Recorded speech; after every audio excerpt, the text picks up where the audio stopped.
Yeah, Josh, I think he's still holding those two crabs like that. His arms are kind of sore. He's committed. No, but that looks like a lot of fun, whether you go there on East Burnside or maybe you head out to the coast. The thing is, it's been pretty cold, although you're telling me that it's not as cold as it normally would be, which is interesting. Yeah, our temperatures have been above average for about the past 22 days or so this month. Long time. Yeah, we should be in the mid 40s, but we've been hovering in the low 50s. So. I can't complain that it's too cold then. No, unfortunately not. But hey, you know, it has been very wet out there, and that's where we turn our attention to a beautiful sunset out towards the seaside area. Just now starting to lose some of its color as the sun dipped below the horizon back at about 4:30 or so. But the clouds still remain, and the high waves also a concern for anyone maybe heading out to the beaches here within the next 24 hours or so. Expecting a high surf advisory to take us all the way through the end of the day on Thursday. So use extreme caution along the coastline and never turn your back on the ocean.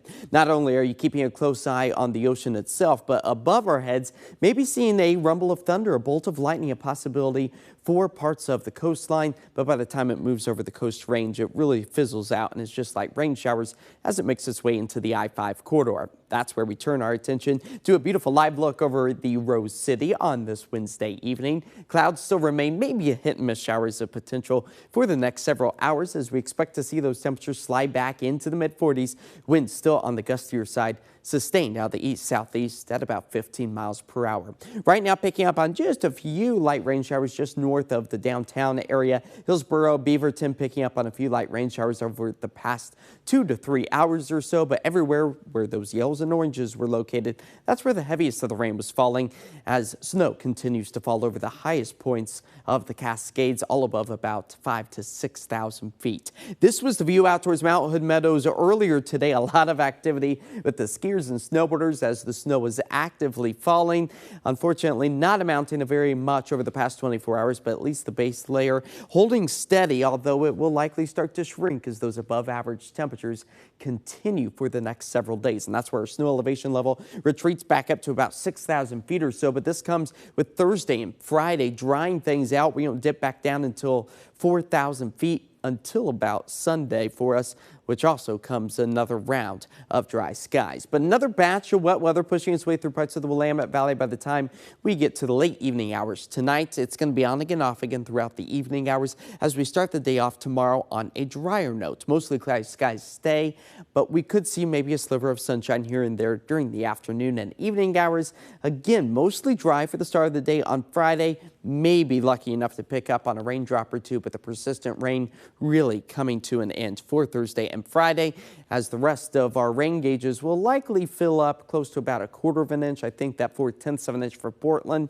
slightly higher than what we expect to actually see come to fruition by the end of the day tomorrow. Now, out along the coast, expecting to see those afternoon temperatures approach 60 degrees, well above what's normal for us this time of year, as low to mid 50s are found through the Willamette Valley. East winds, though, at about 5 to 10 miles per hour will be a nice change of pace for us just east of the Cascades. Slightly warmer out that direction as well as the 40s once again return. We'll see a mix of clouds and a few rays of sunshine as we lack in the snow department once again for the high terrain of the Cascades as those temperatures continue to sit into the 40s. Speaking of mid 40s, that's exactly what we will be seeing as we end the year 2023 and enter into 2024 with mostly dry conditions and just a few clouds lingering. That is expected before we see a few light rain showers Friday into Saturday, but again, Sunday, Monday, the end of 2023, beginning of 2024, dry, mild for those afternoon highs as we approach 50 degrees on the start of next week.